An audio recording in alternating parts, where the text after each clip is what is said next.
Quiero primero desearles una feliz noche y darles una cordial y una cálida bienvenida a este seminario profético titulado Apocalipsis ahora. Vamos a iniciar con una palabra de oración. Amante Padre que estás en el cielo, en esta ocasión, Señor, venimos delante de usted con el deseo de estudiar su palabra.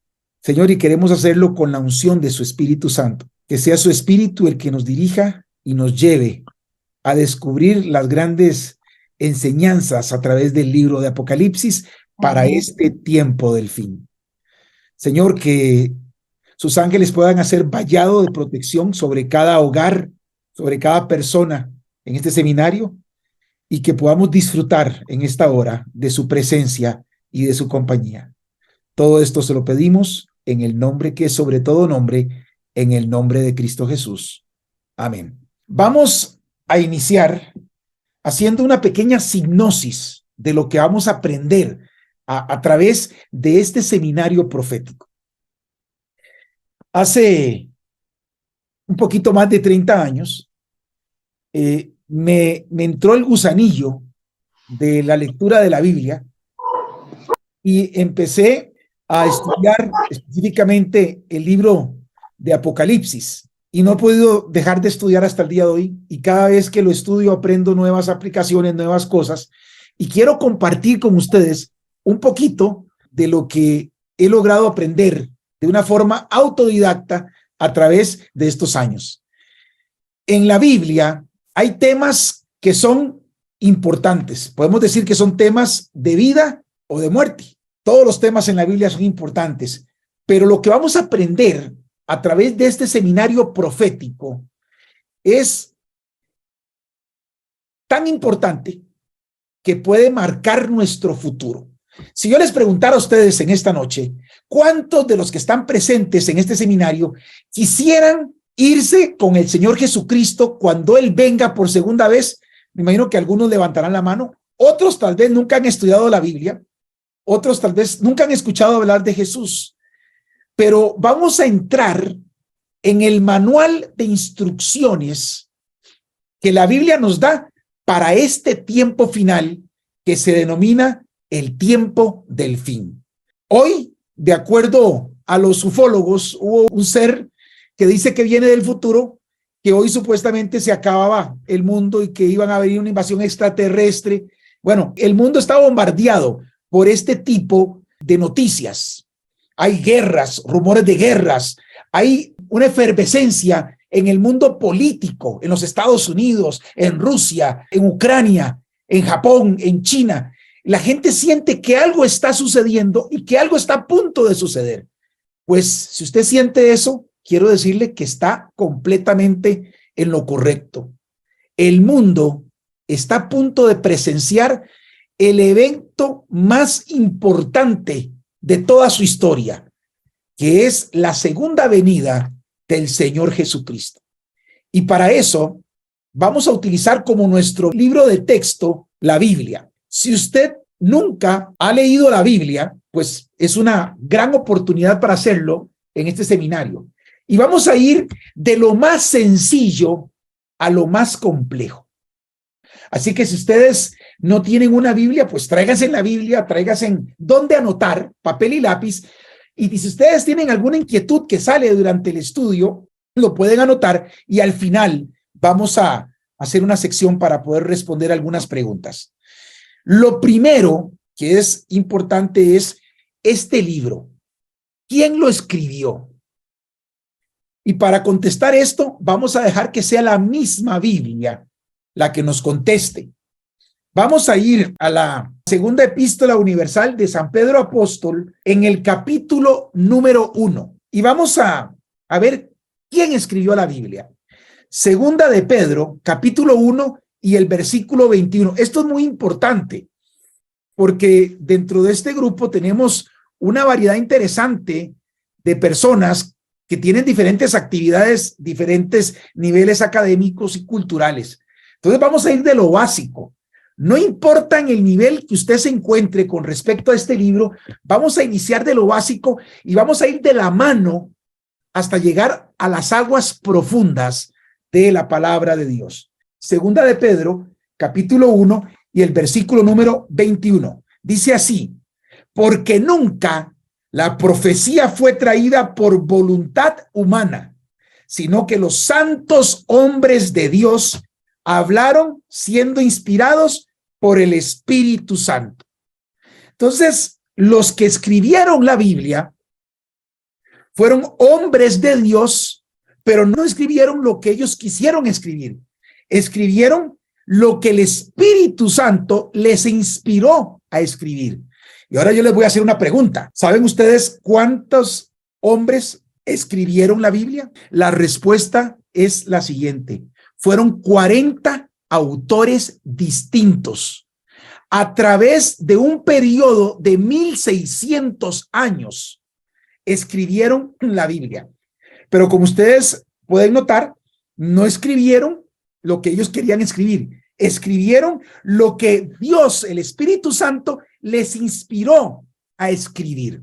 Ahora, esto que vamos a ver a continuación es un principio esencial, y esto tiene que quedar grabado en esta noche en su mente, en su corazón. Para poder abrir este libro y poderlo entender, hay dos principios esenciales que tenemos que practicar siempre. El primer principio está aquí mismo en Segunda de Pedro, el capítulo 1, pero el versículo número 20. Dice así, Segunda de Pedro 1:20. Dice: entendiendo primero esto, que ninguna profecía de la Escritura es de interpretación privada. Y este principio es sagrado. ¿Cómo podemos entender esto? Que no podemos, no debemos dar nunca nuestra propia interpretación de la Biblia. Repito el versículo: entendiendo primero esto, que ninguna profecía de la Escritura es de interpretación privada. Entonces, el primer principio es: nunca debemos dar nuestra propia opinión de lo que la Biblia dice. Recuerden, la Biblia fue escrita por 40 autores en un periodo de 1600 años y escribieron de acuerdo con lo que el Espíritu Santo les inspiró a escribir. Si yo no puedo, no debo dar mi propia opinión de la Biblia, de lo que la Biblia dice, tenemos que aplicar ahora el segundo principio. El segundo principio se encuentra en el libro del profeta Isaías. Esto está en el Antiguo Testamento. Isaías, el capítulo 28. El versículo 9 comienza con una pregunta que es contestada con otra pregunta. La respuesta es obvia. Miren lo que dice Isaías 28:9. ¿A quién se enseñará ciencia? ¿O a quién se hará entender doctrina? Vamos a comenzar a estudiar la ciencia y la doctrina de Dios. Y aquí el profeta Isaías hace la pregunta: ¿a quién se le va a enseñar la ciencia y la doctrina de Dios? Miren cómo responde el profeta con una pregunta: ¿a los destetados? ¿A los arrancados de los pechos? Y la pregunta es: ¿puede un niño recién destetado entender la ciencia, la doctrina, la profecía de Dios? La respuesta es obvia: un niño no entiende. Un niño recién destetado, un niño recién arrancado de los pechos, no puede entender la doctrina de Dios. Ahora, ¿cómo vamos a entender nosotros, los que ya estamos mayores, los que sí entendemos, cómo vamos a poder entender la ciencia, la doctrina, la profecía? Miren lo que dice el versículo 10, Isaías 28:10. Porque mandamiento tras mandamiento, mandato sobre mandato, renglón tras renglón, línea sobre línea, un poquito aquí, otro poquito allá. En otras palabras, comparando un pasaje con otro, dejando que la Biblia y solo la Biblia sea su propio intérprete. Miren lo que dice Isaías 28:13. Isaías capítulo 28, el versículo 13. La palabra pues de Jehová les será mandamiento tras mandamiento, mandato sobre mandato, renglón tras renglón, línea sobre línea, un poquito allí y otro poquito allá. En otras palabras, la Biblia es como un rompecabezas. Y voy a poner un ejemplo. En este seminario vamos a tocar temas que tal vez ustedes en su vida los han estudiado. Pero vamos a poner un ejemplo. En este seminario hay un tema que habla acerca del juicio de Dios. Si yo quiero saber acerca del juicio de Dios en la Biblia y hay 40 autores distintos, ¿qué tengo que hacer? Un poquito allí, otro poquito allá. Ir a Génesis, a ver qué me dijo Moisés en el Pentateuco, ir al libro de Esther, al libro de Job, al libro de los Salmos, Proverbios, Eclesiastés, Isaías, Ezequiel, Jeremías, Daniel, Oseas, Joel, Mateo, Marcos, Lucas, Juan, ir como un rompecabezas, un poquito aquí, otro poquito allá, comparando un pasaje con otro, dejando que la Biblia y solo la Biblia sea su propio intérprete. De esta forma, Dios nos puede revelar la verdad bíblica acerca de cualquier tema de la Biblia. Voy a ponerles otro ejemplo.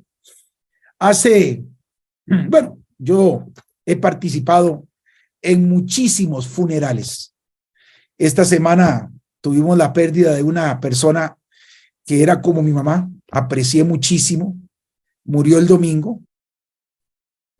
Una mujer espectacular, con una vocación de servicio al prójimo increíble. Y también he participado en muchos sepelios de todo tipo de personas.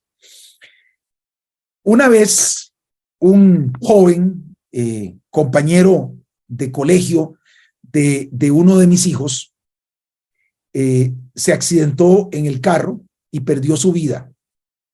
Aparentemente, este joven iba bajo los efectos del alcohol y las drogas, no iba con su cinturón de seguridad y se mató. Yo fui al funeral y el ministro que ofició, recuerden, yo no soy juez y no debemos ser jueces, pero el ministro que ofició dice, aquí se encuentra fulano de tal, un santo, un excelente. En este momento está en la gloria de Dios. Bueno, he ido a otros entierros donde la persona eran alcohólicas y el ministro o el sacerdote dice lo mismo. Ahora está en el seno del Señor. He participado en sepelios de personas hasta ateas y siempre en la gloria de Dios. Yo nunca he escuchado un ministro o un sacerdote que diga, aquí está, perdón si alguien se llama Juan Pérez, aquí está el cuerpo de Juan Pérez. Tremendo ladrón, adúltero, sinvergüenza, maldiciente. Está ahora en el infierno quemándose todo Juan Pérez. ¿Usted ha escuchado alguna vez eso? Nunca lo han escuchado. Todos los que mueren los mandan ¿para dónde? Los mandan al cielo. Pues si yo les preguntara en esta noche, ¿qué pasa cuando una persona muere? ¿Qué pasa con los muertos? ¿Qué contestaría usted? Usted me puede contestar, no, si se muere va al cielo. O no, si era muy malo, al infierno. Y hay denominaciones religiosas que dicen, no, si era así, más o menos está en el purgatorio. Bueno, quiero decirles que la Biblia no enseña ninguna de esas tres posiciones. Y usted me va a decir, ¿cómo? ¿Qué pasa cuando una persona muere? ¿Quiere saberlo? Bueno, no puede perderse el estudio que vamos a tener acerca del estado de los muertos en este seminario profético, Apocalipsis ahora. Bien, continuemos. Entonces, los dos principios para poder abrir este libro sagrado es, número uno, nunca dar nuestra propia opinión y número dos, comparar un pasaje con otro, dejando que la Biblia y solo la Biblia sea su propio intérprete. Con esta introducción, quiero invitarlos que vayan conmigo al libro de Apocalipsis, capítulo número 1. Vamos a ir avanzando. Recuerden, la Biblia fue escrita por 40 autores a lo largo de 1600 años, todos inspirados por el Espíritu Santo de Dios. Pero en el libro de Apocalipsis nos encontramos algo interesante. Miren lo que dice Apocalipsis capítulo 1. Antes de leer Apocalipsis 1, quiero decirles que hay muchas posiciones. Yo tengo conocidos de todas las denominaciones religiosas Y, por ejemplo, hay una denominación donde no pueden estudiar Apocalipsis si no lo hace el líder máximo, ya sea el sacerdote o el pastor. No pueden. No pueden abrir ese libro si no lo hace el sacerdote o el pastor. Hay iglesias donde le dicen a los feligreses, no puedes leer Apocalipsis. Apocalipsis no es para ti. Y ahora miren la sorpresa que nos vamos a encontrar. Apocalipsis capítulo 1 y el versículo 1. Apocalipsis 1:1. Miren cómo comienza el libro de Apocalipsis. La revelación de ¿quién? De Jesucristo, que Dios le dio para manifestar a sus siervos las cosas que deben suceder pronto, y la declaró enviándola por medio de su ángel a su siervo Juan, que ha dado testimonio de las palabras de Dios y del testimonio de Jesucristo y de todas las cosas que has visto. Bienaventurado, miren qué interesante, la palabra bienaventurado es dichoso 7 veces. Bienaventurado el que lee, bienaventurado los que oyen las palabras de esta profecía, y bienaventurados los que guardan las cosas en ella escritas, porque el tiempo está cerca. Todos los que estamos en este seminario vamos a ser dichosos 7 veces, porque vamos a leer, vamos a escuchar, y ya depende de usted si usted quiere guardar lo que va a leer y a escuchar. Pero esta revelación, el Apocalipsis es eso, una revelación ¿de quién? Del mismo Jesucristo. Y algo interesante es que esta revelación se escribió en un código especial, se escribió en un código simbólico. Y ustedes dicen, ¿cómo? ¿Qué significa eso? Bueno, en Apocalipsis nada es lo que parece. Cuando vamos a leer dentro de un momento, un poquito más adelante, vamos a encontrar figuras como mujeres, bestias, dragones, cuernos, prostitutas en el Apocalipsis. Pero nada de eso es literalmente lo que parece. En otras palabras, mujer no es mujer, dragón no es dragón, bestia no es bestia, cuerno no es cuerno. Y para poder descifrar el enigma del Apocalipsis, vamos a aplicar los 2 principios que aprendimos hace unos minutos. No vamos a dar nuestra opinión y vamos a dejar que la Biblia se interprete a sí misma. Bien, el Señor Jesús viene otra vez. Quiero que abran conmigo el capítulo 15 de Apocalipsis. Y aquí vemos a un grupo especial. Y esto que vamos a ver en este seminario es de vida o de muerte, de vida eterna o de muerte eterna. Yo tengo muchos amigos que les gusta mucho leer Mateo, Marcos, los proverbios, los salmos, son lindísimos. Pero Apocalipsis tiene una relevancia especial en este tiempo del fin. Dice el versículo 1 de Apocalipsis capítulo 15. Vi en el cielo otra señal, grande y admirable. 7 ángeles que tenían las 7 plagas postreras, porque en ellas se consumaba la ira de Dios. Estamos a punto en la historia de esta humanidad, el derramamiento de estas 7 plagas postreras. Dice aquí, en donde se consumaba la ira de Dios. Siempre hemos oído hablar del amor de Dios, pero nunca de la ira de Dios. La ira de Dios va a ser derramada sin una gota de misericordia. Y aquí el libro de Apocalipsis nos presenta que hay 7 ángeles que tienen las 7 plagas finales para ser derramadas en el planeta Tierra. Pero después de eso, miren lo que dice el versículo 2. Vi también como un mar de vidrio mezclado con fuego, y a los que habían alcanzado la victoria. Aquí hay un grupo que no va a recibir las 7 plagas postreras. ¿Por qué no las va a recibir? Dice aquí, porque han alcanzado la victoria. Ahora, ¿la victoria sobre qué? Miren lo que dice el versículo 2. La victoria sobre la bestia, la victoria sobre su imagen, la victoria sobre su marca y la victoria sobre el número de su nombre. Estaban en pie sobre el mar de vidrio con las arpas de Dios y cantan el cántico de Moisés, siervo de Dios, y el cántico del Cordero, diciendo: grandes y maravillosas son tus obras, Señor Dios Todopoderoso. Justos y verdaderos son tus caminos, Rey de los santos. ¿Quién no te temerá, oh Señor, y glorificará tu nombre? Pues solo tú eres santo, por lo cual todas las naciones vendrán y te adorarán, porque tus juicios se han manifestado. Aquí hay 4 elementos que, si usted no los puede explicar, no los puede entender, no sabe cuáles son, déjeme decirle, querido amigo, en esta noche, que usted está completamente en problemas con Dios.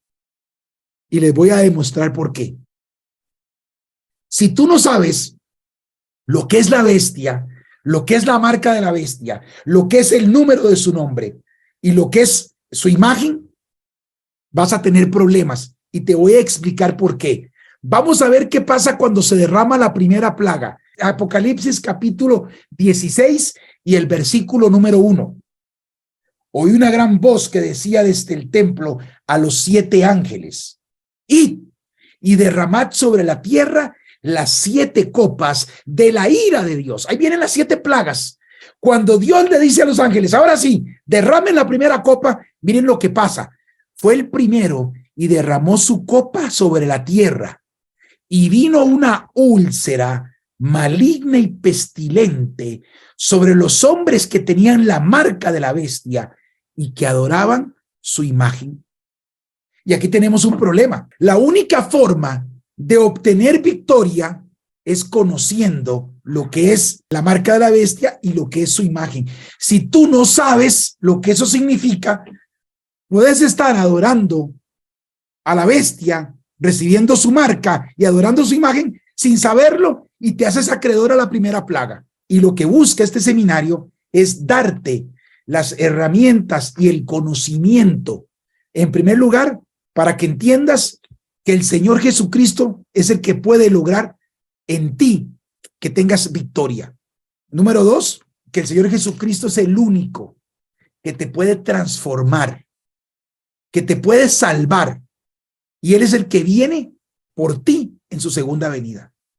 Ahora, ¿quién creen ustedes que no quiere que conozcas esto? Hay un personaje particular que no está interesado, y no los quiero asustar, amigos, en esta noche. Les voy a contar un pequeño testimonio. Hace unos años me invitaron a dar esta serie de temas en Limón. Me fui para Limón y habían alquilado, hay un salón en el segundo piso del Black Star, que es un lugar muy famoso en Limón, el Black Star, y resulta que cuando yo empiezo a predicar y voy a empezar a tocar este tema, ¡pum!, se fue la luz. Pero eso queda un balcón. Todo Limón tenía luz. La propiedad de enfrente tenía luz. Los postes tenían luz. Solamente el salón estaba sin luz. Bueno, ya vieron los breakers. Al ratito ya nos pudieron suministrar de nuevo el fluido eléctrico. Otra experiencia. Estamos en un hotel a punto de dar este tema y empieza a temblar. Usted puede decir, bueno, casualidades. Cuando terminemos el seminario, usted va a entender que hay una presencia en la tierra, un enemigo que tenemos todos nosotros en común, que no quiere que usted y yo alcancemos la salvación y la vida eterna. Y de eso vamos a hablar. No podemos entender el desenlace final de lo que va a acontecer sin entender el origen de todo. Y para entender el origen, yo quiero invitarlos al libro de Apocalipsis. Apocalipsis capítulo 12. Y vamos a leer el versículo 7. El versículo 7 tiene doble cumplimiento, pero no vamos a ver el doble cumplimiento en esta noche. Vamos a ir al primer cumplimiento. Dice Apocalipsis 12:7. Después hubo una gran batalla en el cielo. ¿Dónde fue la batalla? En el cielo. Guárdese en eso. Miguel y sus ángeles luchaban contra el dragón. Luchaban el dragón y sus ángeles. Ahora, aquí tenemos dos personajes, Miguel y el dragón. Si nos devolvemos un poquito al versículo 3, miren lo que dice Apocalipsis 12:3. También apareció otra señal en el cielo.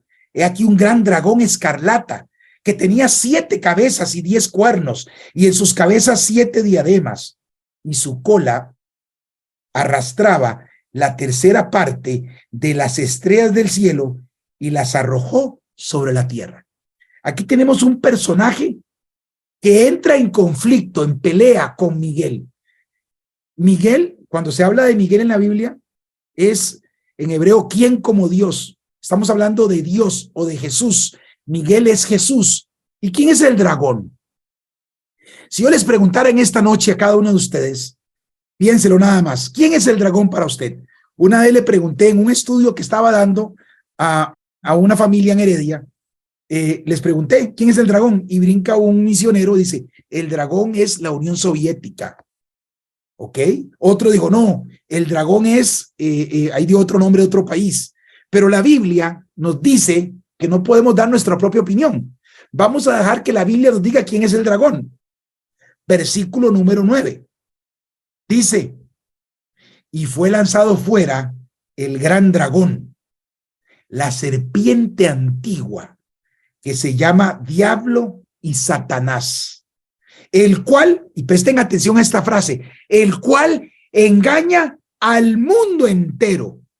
Fue arrojado a la tierra y sus ángeles fueron arrojados con él. Entonces, aquí hay elementos muy ricos para iniciar nuestro seminario. Para poder descubrir el desenlace final de la historia de este planeta, tenemos que ir al origen. Y el origen es que hubo una guerra, ¿dónde? En el cielo. Y en esta guerra fue echado el dragón. Y vamos a ir un poquito a ver cómo sucedió esto en el cielo. Y vamos a meternos en la Biblia y van a ver qué interesante cómo la Biblia habla sola. Vamos al libro de Ezequiel, el capítulo número 28. Vean lo que dice el versículo 12. Ezequiel 28:12. Hijo de hombre, levanta endechas sobre el rey de Tiro y dile, así ha dicho Jehová el Señor, tú eras el sello de la perfección, lleno de sabiduría y acabado de hermosura. En el Edén, en el huerto de Dios estuviste, de toda piedra preciosa era tu vestidura, de cornerina, topacio, jaspe, crisólito, berilo y ónice, de zafiro, carbunclo, esmeralda y oro. Y los primores de tus tamboriles y flautas estuvieron preparados para ti en el día de tu creación. Aquí tenemos un ser creado que tiene 3 características. Dice aquí que era perfecto, sabio y ¿cómo? Y hermoso. Y aparte de perfecto, sabio y hermoso, tenía unas vestiduras espectaculares llenas de piedras preciosas. Y para sellar, le dieron el don de la música. Era el director de los coros del cielo. Y dice aquí que todo eso se le dio el día de su creación. Tengo que hacer una pregunta. Y yo quiero que ustedes también aprendan a preguntarle a la Biblia. No se queden con dudas. Y la pregunta que voy a hacer en esta noche es la siguiente. ¿Quién lo creó? Y usted puede decir, bueno, lo creó Dios. Ok, perfecto. Sí, Dios lo creó. Pero recuerden que Dios, la divinidad de Dios es Dios Padre, Dios Hijo y Dios Espíritu Santo. Vuelvo a preguntar, ¿cuál de los 3 creó a este ser? Los puse a pensar. Bueno, no vamos a dar nuestra propia opinión y vamos a dejar que la Biblia conteste. Vamos a hacer un comercial. ¿Qué es un comercial? Un comercial es que vamos a poner una marquita en Ezequiel, que ya vamos a regresar, y vamos al libro de Colosenses, que está en el Nuevo Testamento, recuerden lo que aprendimos, un poquito aquí, otro poquito allá, dejando que la Biblia sea su propio intérprete. Vamos a leer a partir del versículo 15. Dice así, aquí está hablando de la reconciliación por medio de la muerte de Cristo. Dice el versículo 15, Él, hablando de Jesucristo, es la imagen del Dios invisible, el primogénito de toda creación. Porque en Él, en Cristo, fueron creadas todas las cosas, las que hay en los cielos y las que hay en la tierra, visibles e invisibles, sean tronos, sean dominios, sean principados, sean potestades. Todo fue creado por medio de Él y para Él. Ven qué interesante. Dice el 17, y Él es antes de todas las cosas, y todas las cosas en Él subsisten. Aquí está hablando que Cristo es el creador de todo lo que hay. Vamos a un segundo versículo. Dicho sea de paso, aquí dice que Él creó los tronos, los dominios, los principados y las potestades. En el cielo hay un orden, hay un gobierno establecido. Y también hay jerarquías angelicales. Eso ahorita lo vamos a aprender. Y todo fue creado por Él. Vamos al libro de San Juan, en el capítulo número 1. Vean qué interesante. San Juan 1:1. Dice así la palabra de Dios. En el principio era el Verbo, y el Verbo era con Dios, y el Verbo era Dios. ¿De quién está hablando aquí? ¿Quién era el Verbo? Versículo 14. Y aquel Verbo fue hecho carne y habitó entre nosotros. Y vimos su gloria, gloria como del unigénito del Padre, lleno de gracia y de verdad. ¿Quién es este Verbo que se hizo carne? Pues Cristo Jesús. Versículo 2. Este era en el principio con Dios. Versículo 3. Todas las cosas por Él fueron hechas, y sin Él nada de lo que ha sido hecho fue hecho. Entonces aquí, sí, Dios es uno. Dios es el creador. Pero aquí está diciendo la Biblia que el que tuvo la primacía en la creación, el que dijo y existió, el que dijo sea hecho y fue hecho, fue el Hijo, fue Cristo Jesús. Entonces volvamos al libro de Ezequiel, volvamos a donde teníamos marcado, Ezequiel capítulo 28, cuando dice que para ti todo eso fue creado para este ser perfecto, sabio y hermoso y músico en el día de su creación. ¿Quién lo creó? Dios Hijo. ¿Quién creó las potestades del cielo? Dios Hijo. ¿Quién creó los principados? Dios Hijo. ¿Quién creó lo que hay en el cielo y en la tierra? Dios Hijo. ¿Quién creó este ser? Y esto es muy importante que lo entendamos hoy. El creador de este ser fue el Señor Jesucristo, Dios Hijo. Ahora, ¿qué ser creó?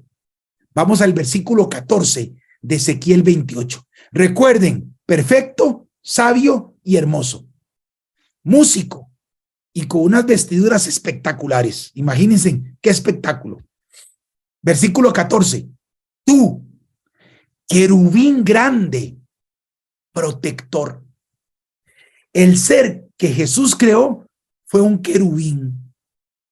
Ahora, en la Biblia hay diferentes jerarquías, hay potestades y gobernadores. En la Biblia está el ángel normal o el ángel raso. Quiero decirles que todos nosotros tenemos un ángel que nos guarda, el ángel de la guarda. Todos tenemos ángeles. En este momento, en cada uno de sus hogares, a la par suya, hay un ángel guardián. Todos tenemos un ángel que nos guarda. El ángel, digamos que el ángel raso. Después vienen los serafines.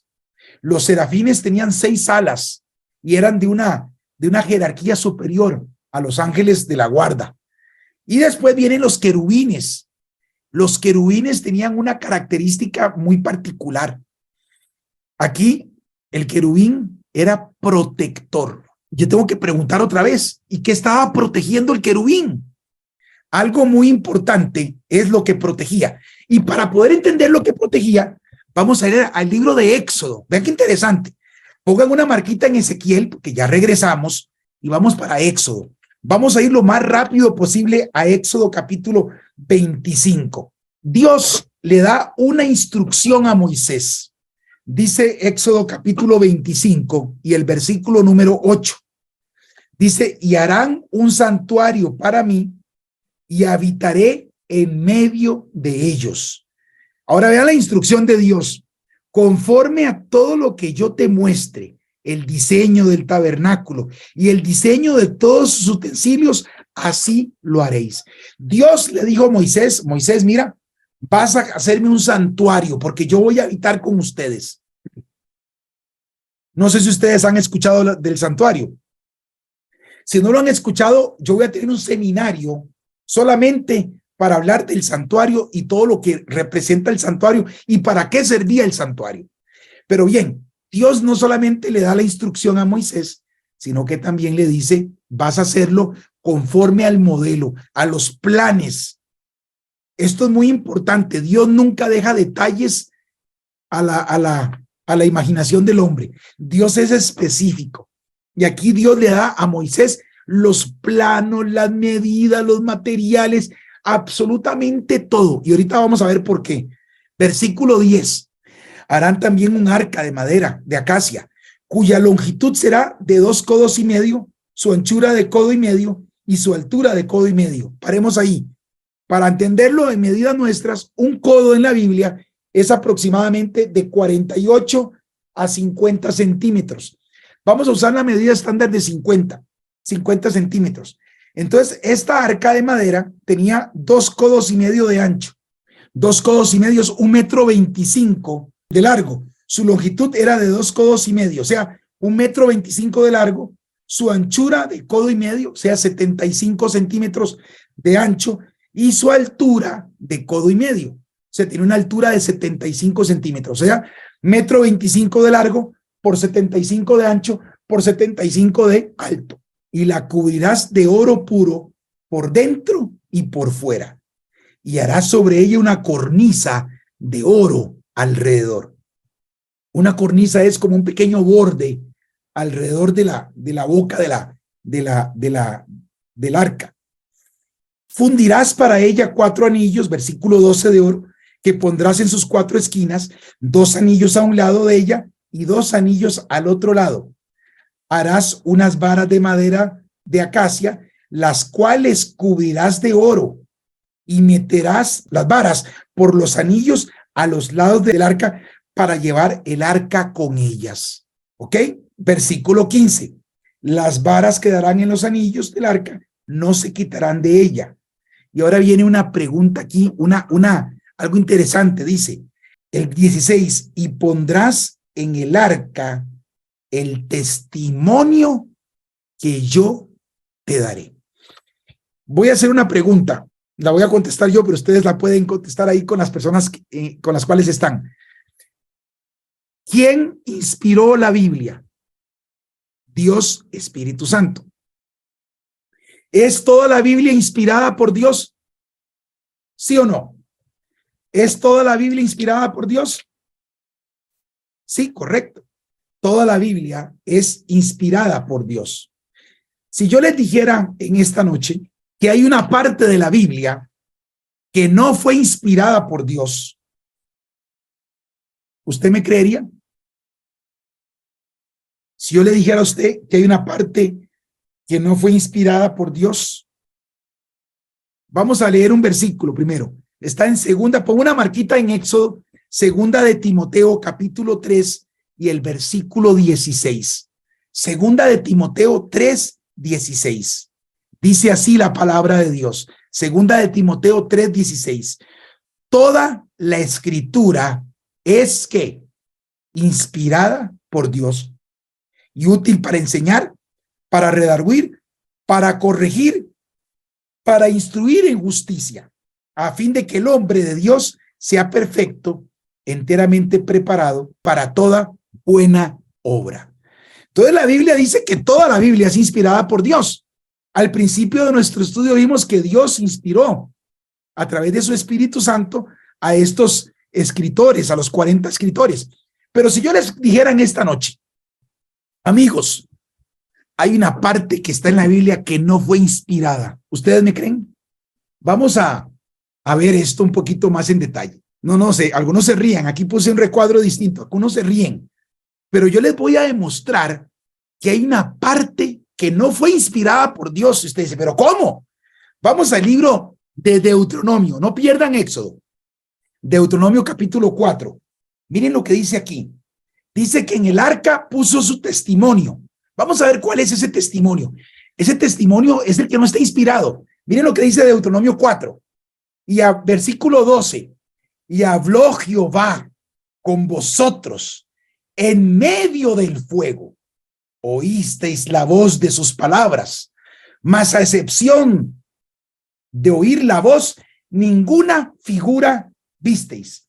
Y él os anunció su pacto, el cual os mandó poner por obra los 10 mandamientos y los escribió en 2 tablas de piedra.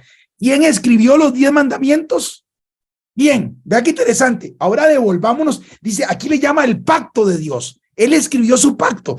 Ahora miren lo que dice Éxodo capítulo 31.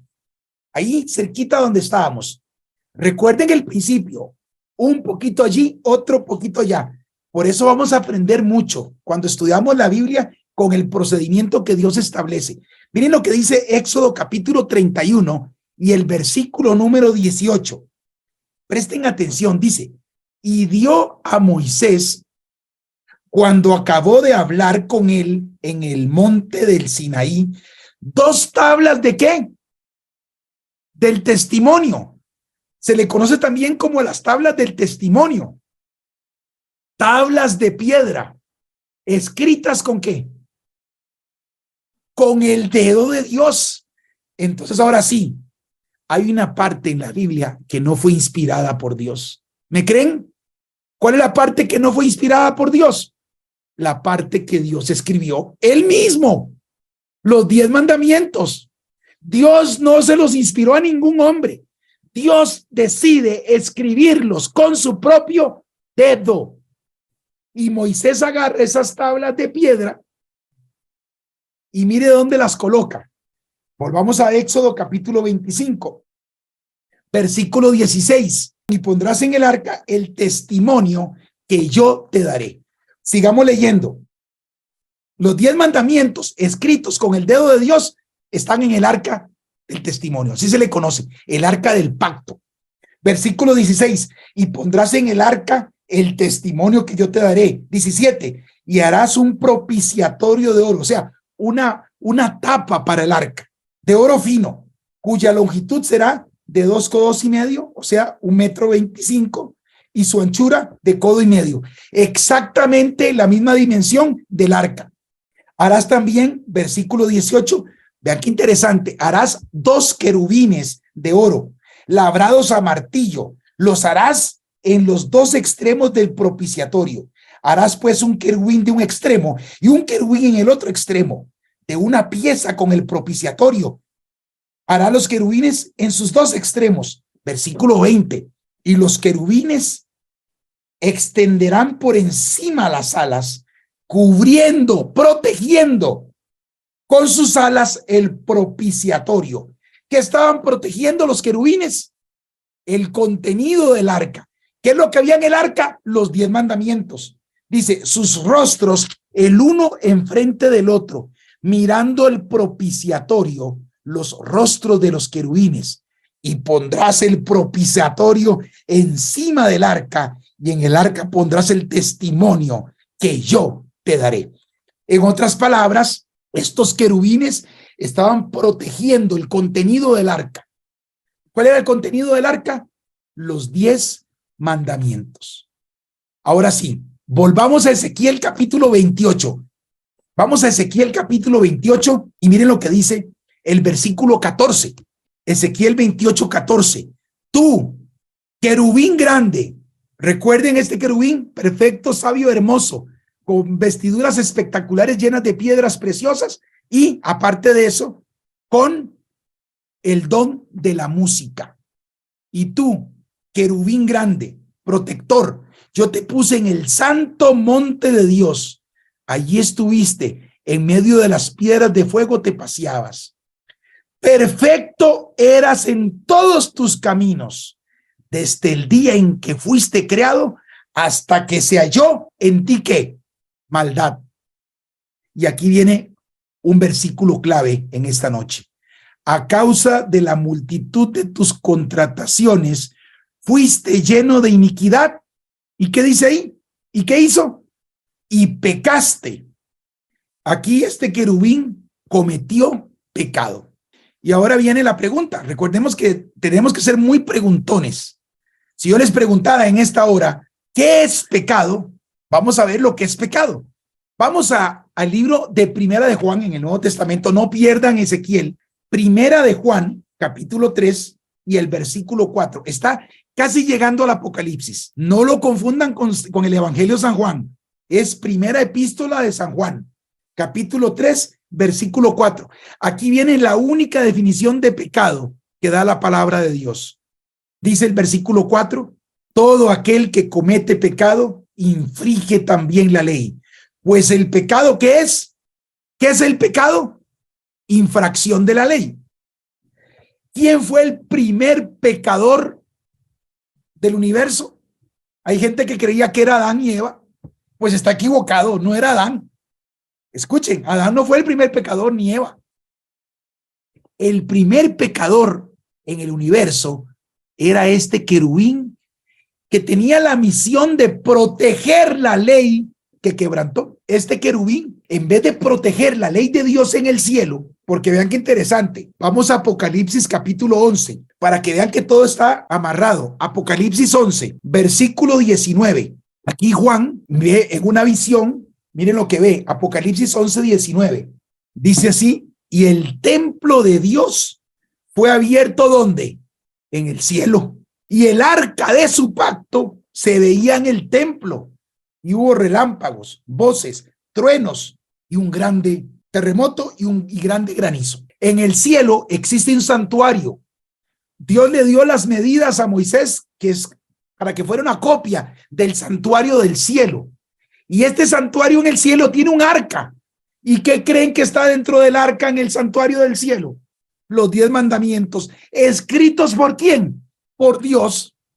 Y el primero que los transgrede es el querubín. Ahora, yo tengo que preguntar en esta noche, ¿y qué mandamientos transgredió? Vamos al libro de Isaías. Vean qué interesante. Isaías capítulo 14. Miren lo que dice aquí.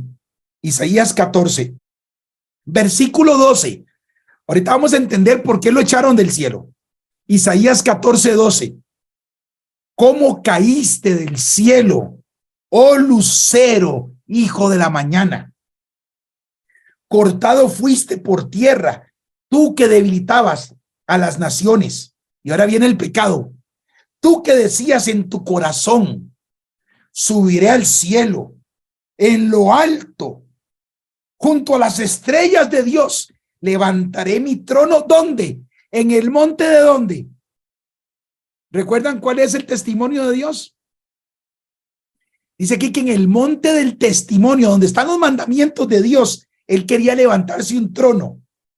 Dice, y en el monte del testimonio me sentaré a los lados del norte, sobre las alturas de las nubes subiré y seré semejante ¿a quién?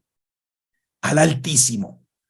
El pecado de este ser creado por Dios es que él codició o quebrantó el primer mandamiento.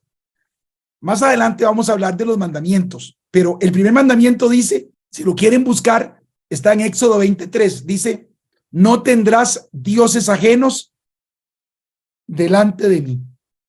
Y aquí él codició ser igual a Dios. Quebrantó el primer mandamiento, pero también quebrantó el 10º.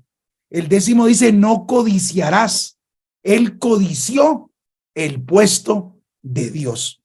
Y aquí, por este motivo, este ángel, este querubín protector de los mandamientos de Dios, los transgrede. Y algo importante, ¿Saben cuál es la paga por transgredir los mandamientos de Dios? Hay una paga. Y vamos a ver lo que dice la Biblia, porque aquí esto totalmente a mí me desconcertó. Romanos capítulo 6 y el versículo 23. Vamos a ver cuál es la paga por quebrantar los mandamientos de Dios.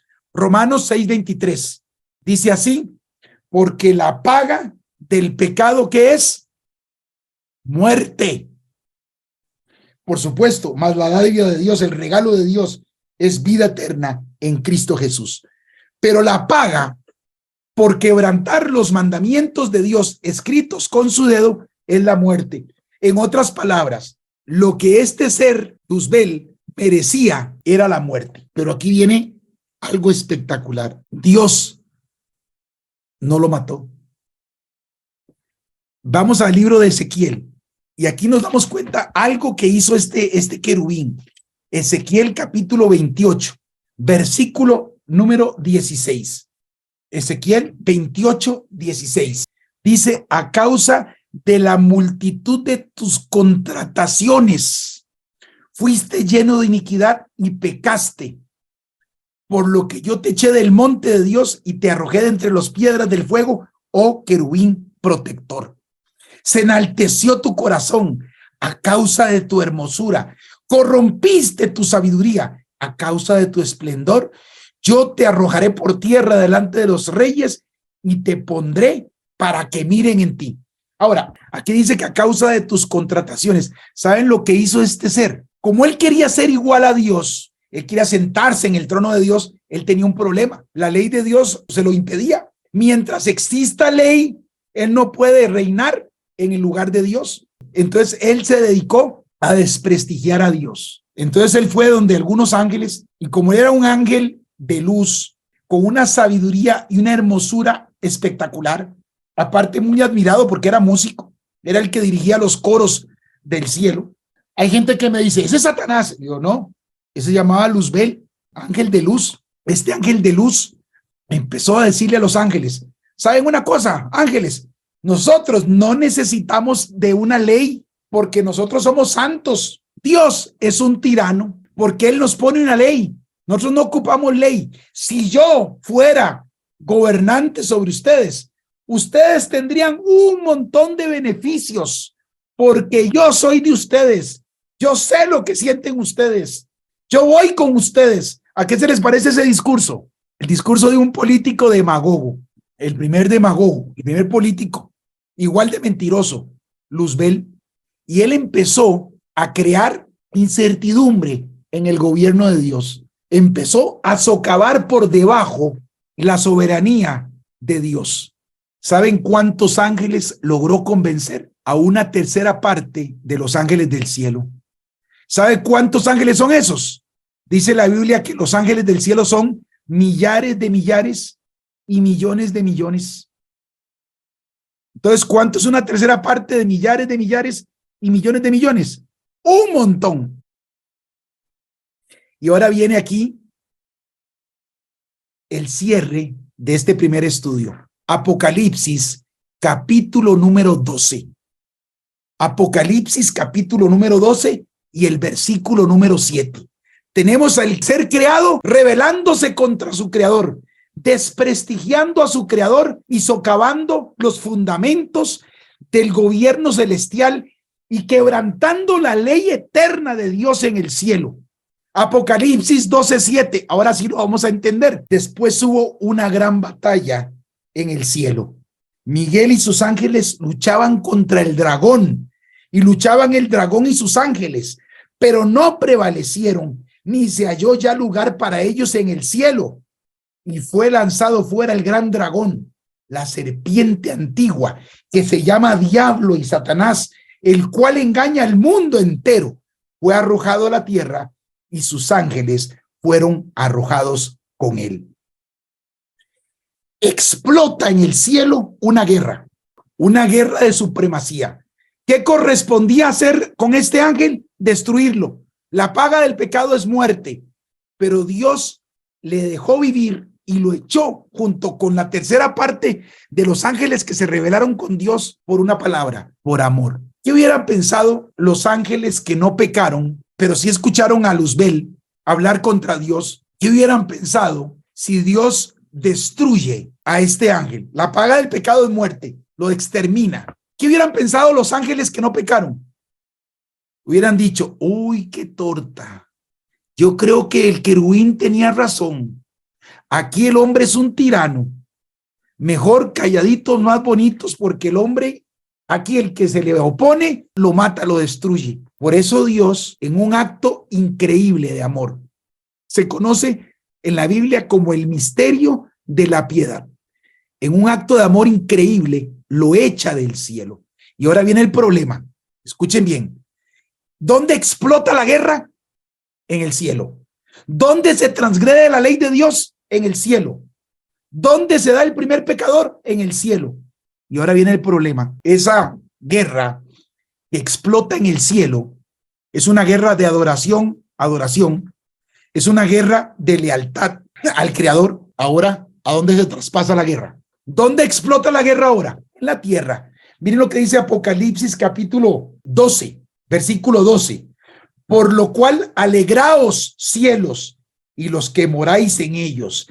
¡Ay de los moradores de la tierra y del mar! Porque el diablo ha descendido a vosotros con gran ira, sabiendo que tiene poco tiempo. El problema es que ahora la guerra explota en la tierra. Quiero hacerles una pregunta. ¿Les gustaría saber cómo explota la guerra en la tierra? ¿Quieren saberlo? Pues no pueden perderse el estudio del próximo viernes. El próximo viernes vamos a estudiar cómo explota la guerra en la tierra. Y vamos a ver algo impresionante. Vamos a hablar del derecho legal. Vamos a hablar de cuáles elementos se une un elemento en la guerra. Recuérdense que la guerra es entre Cristo, el Creador, y ahora sí, Satanás. Una vez que lo echa, se convierte en Satanás. La palabra Satán es adversario, enemigo. Ahora hay dos personajes en el cielo, Satanás y Cristo. Una guerra entre estos dos personajes. Pero cuando explota en la tierra, se incorpora un tercer personaje. ¿Quieren saber cuál es ese tercer personaje? Pues no pueden perderse el estudio del próximo viernes. Vamos a ver ese personaje que se incorpora y vamos a ver qué sucede cuando explota la guerra en la tierra. ¿Qué pasa con el hombre? ¿Qué pasa con Satanás? ¿Y cuál es el tercer elemento que se introduce en esta guerra de los siglos? Hemos terminado nuestro primer estudio. Espero que lo hayamos disfrutado todos. Vamos a terminar con una oración. Les invito a inclinar su rostro para orar. Amante Padre que estás en el cielo, en esta ocasión, Señor, queremos decirle gracias por su presencia en este estudio. Gracias, Señor, por la unción de su Espíritu Santo y la protección de sus santos ángeles. Gracias, Señor, por todas las bendiciones que usted nos dio en esta noche. Una bendición para cada persona también que se hizo presente y que el ángel de Jehová que acampa alrededor de los que le temen nos guarde del mal y nos defienda. Todo se lo pedimos en el nombre de Cristo Jesús. Amén. Amén.